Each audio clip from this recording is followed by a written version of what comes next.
Hey guys, I'm back with just some new thoughts. We're gonna talk about a couple of names really that might be something to watch. Really the whole season up until the trade deadline.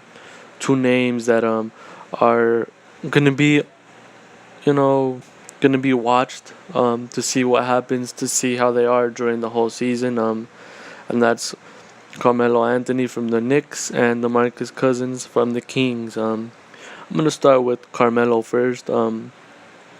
His we're gonna be able to see pretty quick what might happen.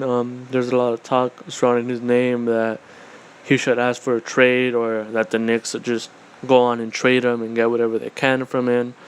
But those are just thoughts. Nobody, the Knicks or Carmelo hasn't asked for a trade or anything, of course. But if the Knicks come out and they're losing for they're not, in contention for the playoffs or nothing. It's going to be interesting.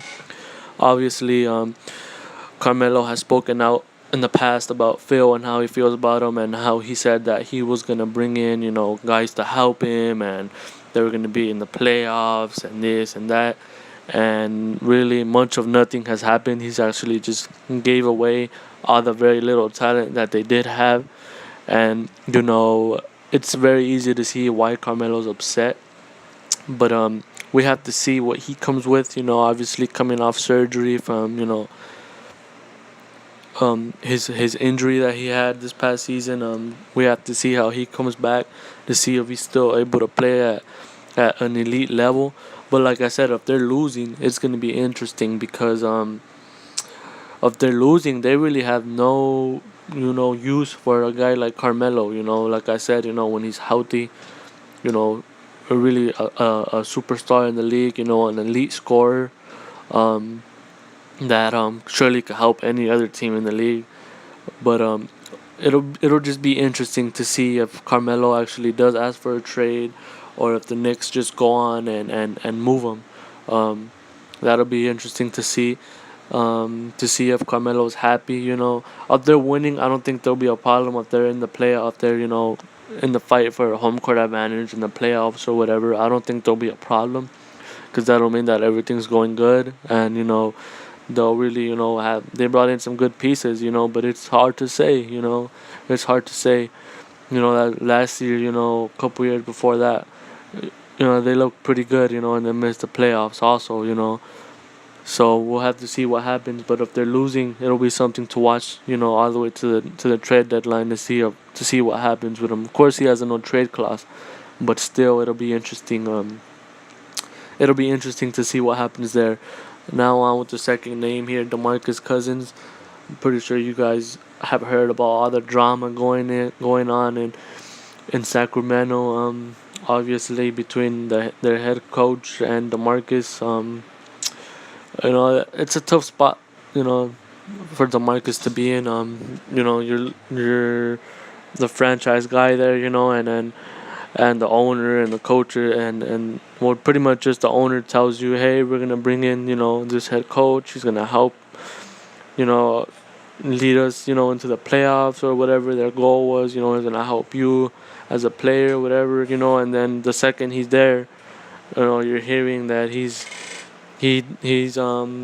thinking about trades, possibly trading you. It's tough, for DeMarcus to go through that. But I think he's actually handled it pretty well. He hasn't came out to the public and said talk smack about the organization or about the coach or nothing.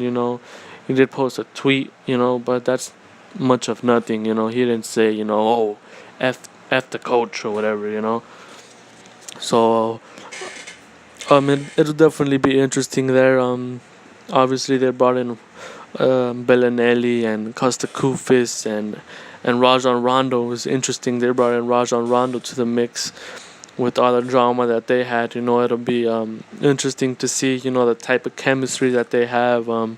With Rondo being the guy that he is, it'll be interesting to see how he gels with the team and see what happens. And the same for Sacramento. I think if Cousins would have really wanted to leave, he would have came out. That time that the coach said, he was possibly thinking about trading him. He could have just came out and said, you know what, trade me. I don't want to be a part of this. Trade me, but he didn't. So I'm thinking that has to say something about him, that he's not really against staying there or being there. So it's just that's a bit of a question mark because they're so far from contention. I mean, they haven't had a winning record, and I think that's the team with the highest continuous lottery picks. The last 11 years or something. I think 11 years straight lottery picks, which is tough. But I mean, I don't know if you're looking for what do you get for DeMarcus Cousins? I mean, it's whatever you get is not going to be fair value. DeMarcus Cousins is a superstar in the league, super talented. I don't think you can get back a guy like that out there. So it'll be tough for Sacramento to give him up. But I think if Sacramento loses him, you gotta go on a full-on rebuild once again. And for the Knicks, what can they get for Carmelo? I think a lot has to do with how he comes back, so that's still a question mark. But teams that will be interested in him, I think the Rockets possibly will be interested in him. I don't know. I mean, it's tough also for him because of his big contract. But yeah, that's something else. That's talking about trades now. But those are two names just to watch for, to see what happens. It'll be interesting to see what happens in Sacramento, like I said, with the chemistry there, and see they possibly firing their coach. I don't know, but it'll be interesting to see. Just comment, what you guys think, about these two players and where they'll end up, or if they'll still end up in the same spot.